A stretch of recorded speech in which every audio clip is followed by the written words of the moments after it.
Nah, karena racunnya sudah dioleskan di pedang Abdurrahman ini, Ali bin Abi Thalib pun meninggal 2 hari kemudian, tepatnya pada tanggal 29 Januari tahun 661 Masehi, 21 Ramadan 40 Hijriah. Hai, wassalamualaikum warahmatullahi wabarakatuh. Terima kasih sudah klik video ini.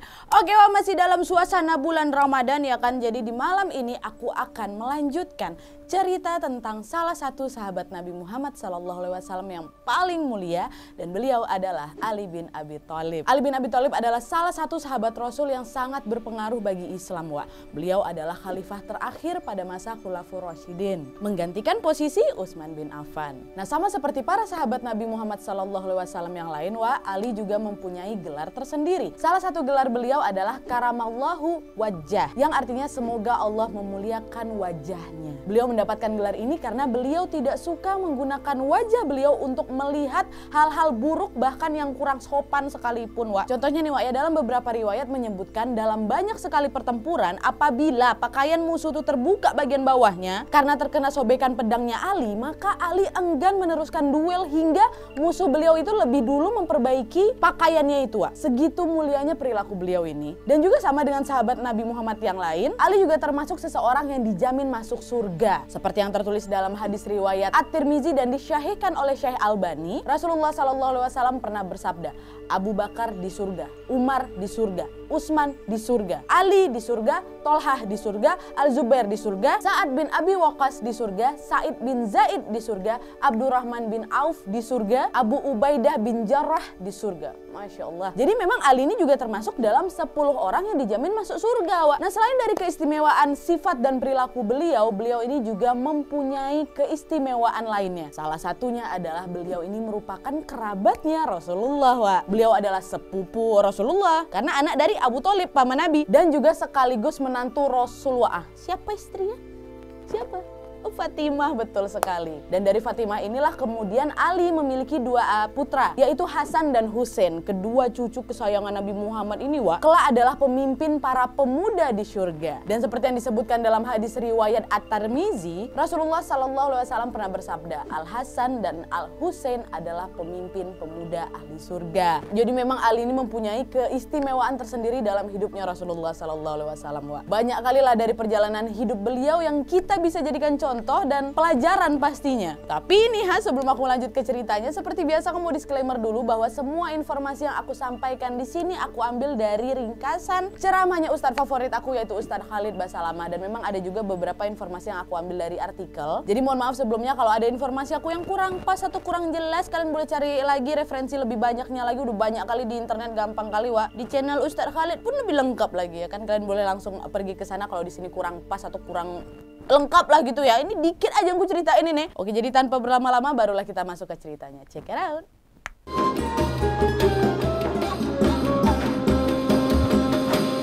Oke, jadi Ali bin Abi Thalib merupakan putra dari paman Nabi Muhammad SAW, yaitu Abu Thalib bin Abdul Muthalib bin Hashim bin Abdul Manaf. Sedangkan ibu beliau bernama Fatimah bin Asad. Nah, Ali memiliki beberapa orang saudara laki-laki yang lebih tua darinya, yaitu Thalib, Aqil, dan Ja'far. Dan 2 saudara perempuan, yaitu Ummu Hani dan Jumanah. Beberapa kalangan ulama berpendapat bahwa Ali bin Abi Thalib lahir pada tahun ke-10 sebelum Nabi Muhammad SAW memulai kenabian beliau, atau pada sekitar tahun 599 atau 600 Masehi. Nah, pada saat beliau ini lahir, sebenarnya Ali bin Abi Thalib ini bernama Haidar bin Abu Thalib, yang artinya singa dari keluarganya Abu Thalib. Ada juga yang mengatakan bahwa nama asli beliau ini adalah Asad bin Abu Thalib.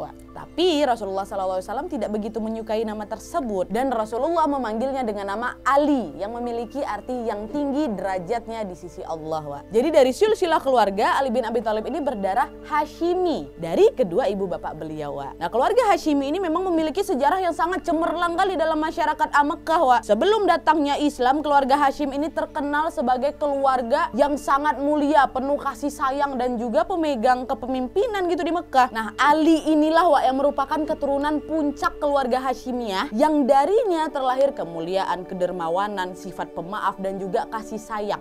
Ya, secara fisik nih Ali memiliki perawakan yang sedang, tidak tinggi dan tidak pendek juga. Perutnya agak menonjol, pundaknya lebar, kedua lengan beliau ini berotot seakan sedang mengendarai singa. Leher beliau berisi, bulu jenggot beliau lebat, kepala beliau botak dan berambut di pinggir kepala. Mata beliau besar, Wajah beliau tampan kali, Wak. Kulit Ali gelap, postur tubuh beliau pun tegap dan proporsional. Tubuh beliau kokoh seakan-akan dari baja, Wak. Jika berjalannya seakan-akan sedang turun dari ketinggian, seperti berjalannya Rasulullah SAW. Dan ketika Ali ini sudah berusia 6 tahun, Ali diasuh, Wak, oleh Rasulullah dan istri beliau Khadijah radhiyallahu anha. Rasulullah mengasuh Ali karena ingin membalas jasa Abu Thalib, ayahnya, yang telah mengasuh Nabi Muhammad sejak kecil. Dan karena dibesarkan langsung oleh Rasulullah SAW, kan Ali pun tumbuhlah menjadi anak yang sangat cerdas dan berakhlak mulia. Dan karena sudah dibesarkan oleh Rasulullah, Ali bin Abi Thalib sudah mengakui kenabian Rasulullah saat usia beliau ini masih muda, sekitar 10 tahun. Maka dari itulah Ali bin Abi Thalib menjadi anak laki-laki pertama yang mempercayai wahyu dari Allah Subhanahu wa taala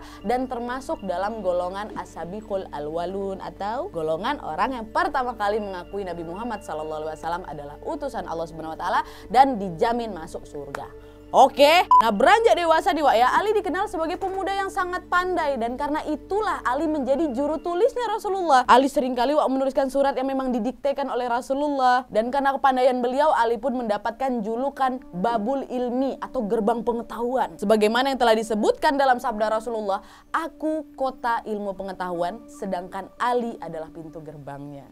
Ih, merinding, Bah.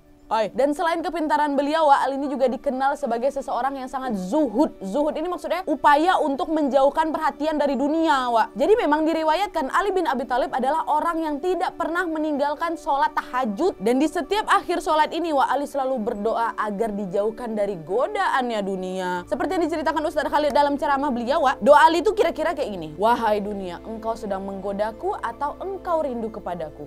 Menjauhlah, menjauhlah dan goda orang lain. Aku telah talakmu, menceraikanmu 3 kali dan tidak ada peluang untuk kembali lagi. Umurmu pendek, kehidupanmu hina, bahayamu besar. Aku khawatir terhadap minimnya kekal, jauhnya perjalanan dan jalan yang mengerikan. Kayak gitu, Wak, doa beliau. Jadi memang selama hidup beliau ini selalu hidup dalam kesederhanaan, Wak. Ali cuma cukup makan dengan berlaukkan cuka, minyak atau roti kering aja. Dan beliau juga hanya memakai pakaian yang kasar, Wak, sekedar untuk menutupi tubuh dari panas dan dingin aja. Dan selain kecerdasan dan kesederhanaan beliau, Wak, Ali bin Abi Thalib juga dikenal dengan sifat kesatria dan keberanian beliau. Nah, salah satu peran terpenting beliau di saat Rasulullah SAW berdakwah adalah ketika Ali bin Abi Thalib menjadi pelindung untuk Rasulullah di saat Rasulullah hijrah ke Madinah. Waktu itu Ali menggantikan posisi Rasulullah di tempat tidur Rasul. Ingat kan kalian cerita waktu Rasulullah SAW mau dihilangkan nyawanya sama kafir Quraisy, Wak? Nah, waktu itu yang menggantikan posisi Rasulullah di tempat tidur beliau adalah Ali. Jadi memang kayak udah rela berkorban kali lah Ali ini untuk Rasul, Wak. Dan karena keberanian Ali ini pun lah semasa hidup beliau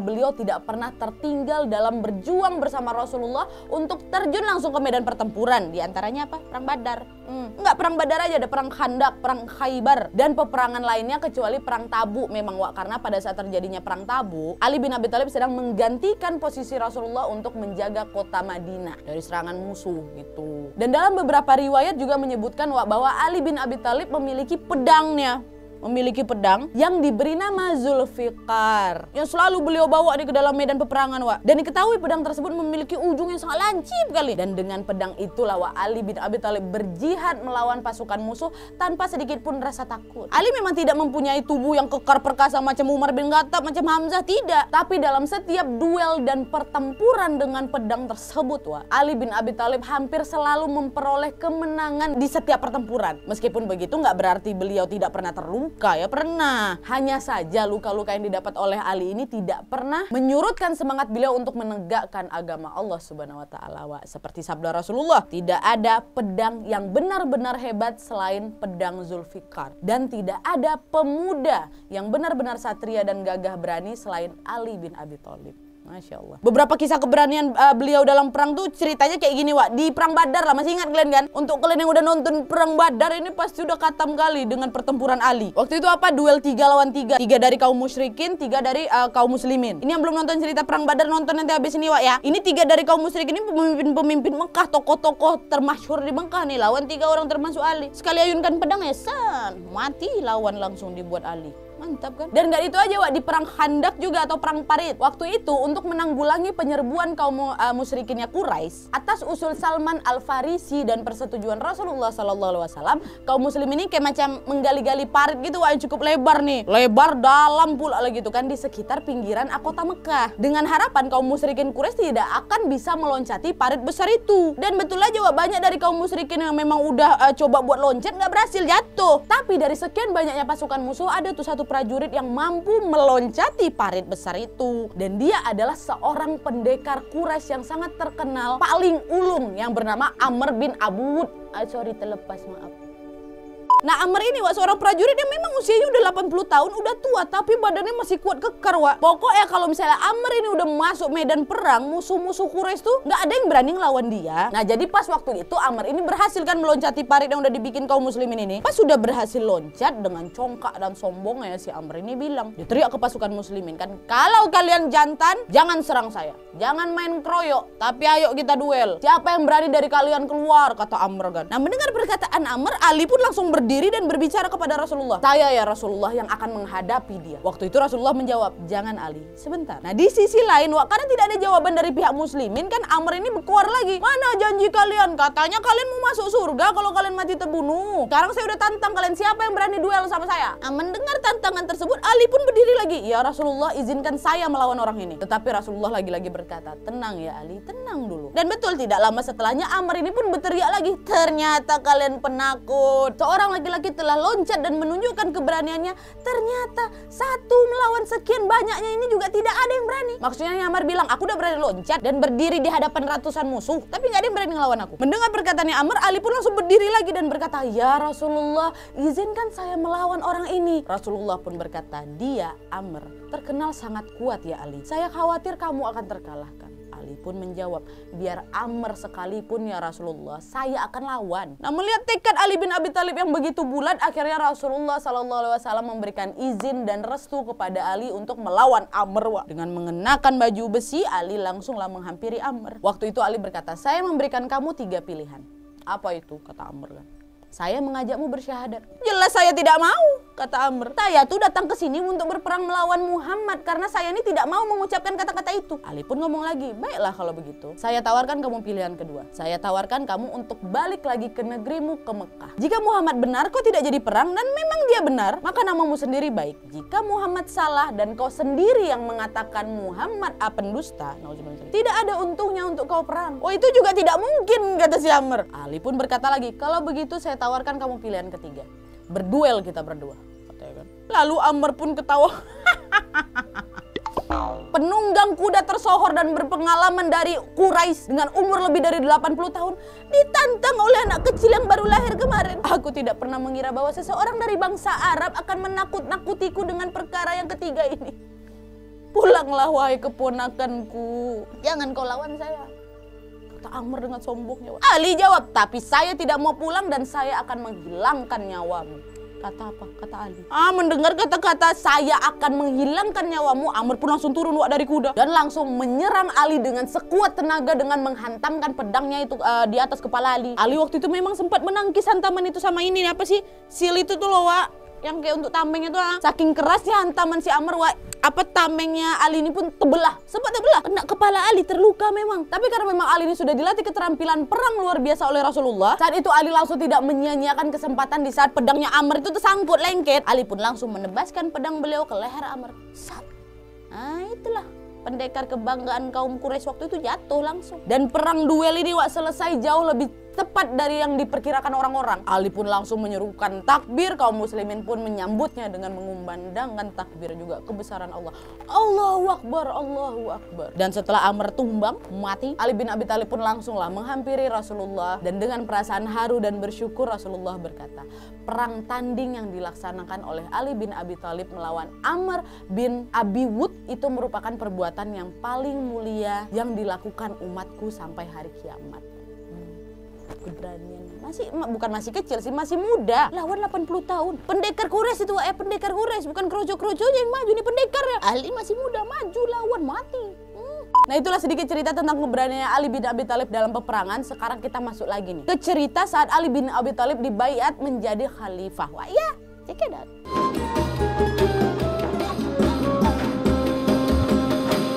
Nah jadi setelah Rasulullah SAW wafat, maka kepemimpinan umat Islam dipegang oleh Khulafaur Rasyidin, ya kan. Dan setelah peristiwa terbunuhnya Khalifah Utsman bin Affan, masyarakat Arab pun meminta dan ingin melantik Ali bin Abi Thalib untuk menjadi pemimpin mereka. Ali bin Abi Thalib pada saat itu teguh mempertahankan kehormatan dan keadilan. Awalnya memang menolak ditunjuk oleh orang-orang yang memberontak terhadap Khalifah Utsman. Buat kalian yang belum nonton kisah Utsman bin Affan tentang pemberontakan kaum-kaum di sana untuk menentang Utsman bin Affan menjadi khalifah, kalian boleh tonton abis video ini juga. Sedih lah pokoknya. Jadi memang awalnya Ali menolak ya untuk menjadi pemimpin karena ditunjuk-tunjuk sama si pemberontak Khalifah Utsman. Tapi akhirnya beliau diyakinkan oleh tokoh-tokoh utama lain di Madinah bahwa beliaulah yang paling memenuhi syarat dan paling mampu untuk mengembalikan kedamaian di dunia Islam. Kepemimpinan Ali adalah layaknya kepemimpinan Umar bin Khattab yang keras dan disiplin, dan masa pemerintahan beliau berlangsung sekitar 5 tahun, yakni dari tahun 656 sampai 661 Masehi. Dan salah satu jasa beliau yang paling berarti adalah mengembangkan ilmu yang mempelajari tata bahasa Arab. Jadi pada saat Khalifah Ali bin Abi Thalib memegang pemerintahan, wilayah Islam itu udah mencapai India, dan pada saat itu penulisan huruf hijaiyah itu belum dilengkapi dengan tanda baca macam kasrah, fathah, dhammah itu belum. Dan hal itulah yang menyebabkan banyaknya tuh kesalahan bacaan teks di daerah-daerah yang jauh dari Jazirah Arab. Dan untuk menghindari kesalahan fatal dalam bacaan Al-Quran dan hadis, Khalifah Ali bin Abi Thalib pun memerintahkan Abu Aswad Ad-Duwali untuk mengembangkan pokok-pokok ilmu nahwu, yaitu ilmu yang mempelajari tata bahasa Arab. Dan keberadaan ilmu nahwu ini diharapkan dapat membantu orang-orang non-Arab dalam mempelajari sumber utama agama Islam, yaitu Al-Quran dan hadis. Ya. Nah terus walaupun Ali bin Abi Thalib menduduki posisi yang sangat dihormati, beliau tidak pernah berhenti menyebarkan kebaikan dan juga beramah tamah dengan siapapun, tidak terkecuali dengan rakyat-rakyatnya. Seperti yang tertulis dalam buku Kisah Hidup Ali bin Abi Thalib karya Mustafa Murad, sebagai pemimpin Ali bin Abi Thalib ini dikenal sebagai orang yang senantiasa berakhlak baik. Beliau suka berkeliling sekedar hanya untuk menantikan siapapun untuk menghampirinya guna meminta bantuan. Ali bin Abi Thalib juga memiliki kebiasaan berjalan ke pasar-pasar seorang diri. Biasanya beliau nanti akan menasehati orang-orang yang tersesat, menunjukkan arah kepada orang yang kehilangan, menolong orang yang lemah, hingga menasehati para pedagang dan juga penjual sayur untuk bertakwa kepada Allah Subhanahu wa Ta'ala dan melakukan transaksi jual beli dengan baik. Dan ada nih kisah lain yang mencerminkan keadilan dan akhlak baiknya beliau ini adalah pada satu kesempatan ya, diceritakan Ali bin Abi Thalib ini melihat baju zirah atau baju besi, baju perang beliau yang memang sudah lama hilang, rupanya terlihat di salah satu rumah orang Yahudi. Nah waktu itu Ali bin Abi Thalib pun langsunglah menghampiri rumah tersebut kan, dan bertanya kepada pemilik rumah perihal baju zirah tersebut. Perlu kalian tahu nih ya, waktu itu Ali bin Abi Thalib sudah menjadi khalifah, sudah menjadi pemimpinnya umat Islam. Kalau beliau mau dan menggunakan power jabatan beliau langsung aja lah ambil aja lah baju itu ya kan, tanpa meminta izin terlebih dahulu lah gitu intinya dari si tuan rumah. Tapi waktu itu Ali tetap memilih untuk bertanya terlebih dahulu, baju zirah ini punya siapa? Nah, pria Yahudi itu pun bilang, di mana engkau melihat baju ini? Di rumahku kan, berarti ini bajuku. Ali pun kemudian berkata, baju zirah ini punyaku, buktinya adalah ini ditunjukin sama Ali. Tanda-tanda yang memang membuktikan bahwa ya betul ini baju aku. Tapi pria itu masih bersikeras juga, tidak, ini punya saya. Nah melihat pria tersebut tidak melembut juga hatinya, Ali pun berkata, bagaimana kalau perihal ini kita selesaikan di pengadilan? Baiklah, kata pria itu kan. Nah singkat cerita, Ali dan pria Yahudi ini pun datanglah ke pengadilan. Di pengadilan seperti biasa ya, macam rakyat biasa. Ali juga ikut ngantri, nunggu giliran untuk bertemu hakim. Dan ini juga menjadi salah satu contoh yang bisa ditiru ya. Ali bin Abi Thalib sama sekali tidak menggunakan jabatan beliau untuk meminta didahulukan. Padahal power ada pemimpin. Tidak ngantri, aturannya memang kayak gitu ya, ngantri lah. Dah tuh, akhirnya nggak lama kemudian sampailah ke giliran Ali. Waktu itu hakim berkata kepada Ali, ada perihal apa engkau datang ke sini ya Ali? Ali pun pada saat itu menjelaskan, tadi pagi di saat saya sedang berjalan di pemukiman, saya melihat baju zirah saya di pekarangan rumah pria ini. Ini adalah baju zirah saya, buktinya adalah ini sambil menunjukkanlah baju zirah beliau. Hakim pun kemudian bertanya kepada pria Yahudi itu, wahai Yahudi, apa pendapatmu? Baju ini kan ada di rumahku, ya berarti punya aku lah. Hakim ini pun kemudian bertanya lagi kepada Ali, apakah ada saksi yang mendukung perkataanmu ya Ali? Ada ya hakim, hanya Fatimah istriku dan Hasan Husain kedua putraku. Wahai Ali, kata hakim, engkau tahu dalam Islam anak tidak bisa menjadi saksi orang tua dan orang tua juga tidak bisa menjadi saksi untuk anak. Maka dari itu Hasan dan Husain tidak bisa bersaksi untukmu. Dan sekarang saksi yang tertinggal hanya Fatimah. Dan engkau tahu dalam Islam saksi harus dua laki-laki yang terpercaya.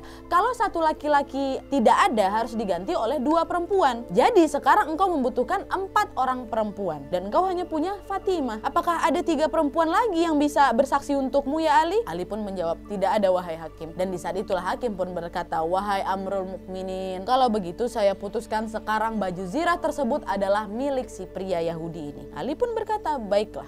Dah selesai pengadilan, Wak. Nah di saat itu pria Yahudi itu pula yang jadi bingung. Dia ngomong, sebentar Amirul Mukminin, sebentar Pak Hakim. Apakah baju zirah ini sudah menjadi milik saya? Ali bin Abi Thalib dan hakim pun menjawab, iya sudah. Udah punya kau udah. Yahudi yang lagi bingung ini pun bilang, jadi udah selesai nih.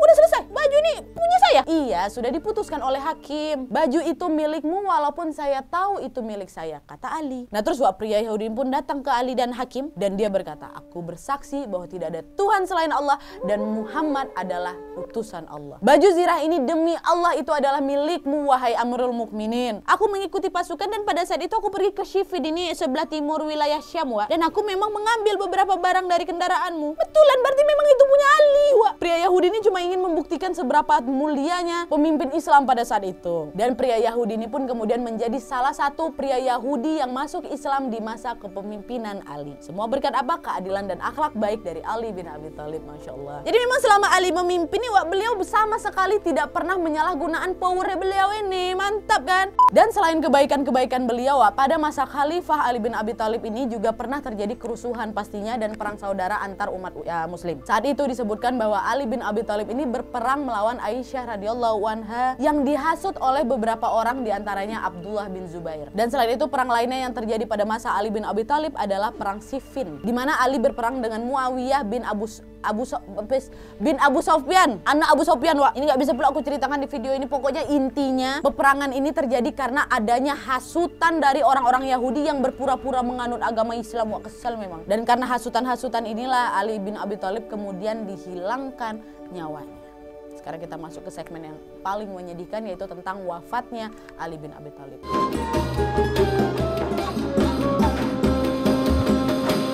Jadi cerita tentang wafatnya Ali bin Abi Thalib ini terjadi sehari sebelum operasi militer dimulai. Hari itu Ali bin Abi Thalib sedang memasuki masjid di Kufa untuk sholat subuh. Di sana datanglah seseorang bernama Abdurrahman bin Muljam, seorang pengikut Khawarij atau pembangkang nih. Dia menerobos kerumunan jamaah sholat sambil berteriak, penghakiman milik Allah, bukan engkau wahai Ali, kata ya kan. Abdurrahman pun langsunglah menyabet perang beracunnya. Di pedangnya itu ada tadi aku bilang perang ya, pedang maksud aku, pedang beracun, dikasih racun. Meskipun hanya tergores kecil memang, tapi cukup membuat racun yang ada di pedang itu bekerja dengan cepat. Dan pada saat itu Ali langsung memerintahkan anak-anaknya untuk tidak menyerang Abdurrahman. Ali malah berkata, jika saya selamat, Abdurrahman bin Muljam akan diampuni. Sedangkan jika aku meninggal, Abdurrahman bin Muljam hanya diberi 1 pukulan yang sama. Terlepas apakah dia akan meninggal karena pukulan itu atau tidak. Nah, karena racunnya sudah dioleskan di pedang Abdurrahman ini, Ali bin Abi Thalib pun meninggal 2 hari kemudian, tepatnya pada tanggal 29 Januari tahun 661 Masehi, 21 Ramadan 40 Hijriah. Hasan bin Ali anak beliau pun memenuhi qisas dan memberikan hukuman yang sama kepada Abdurrahman bin Muljam atas kematian ayahnya Ali bin Abi Thalib.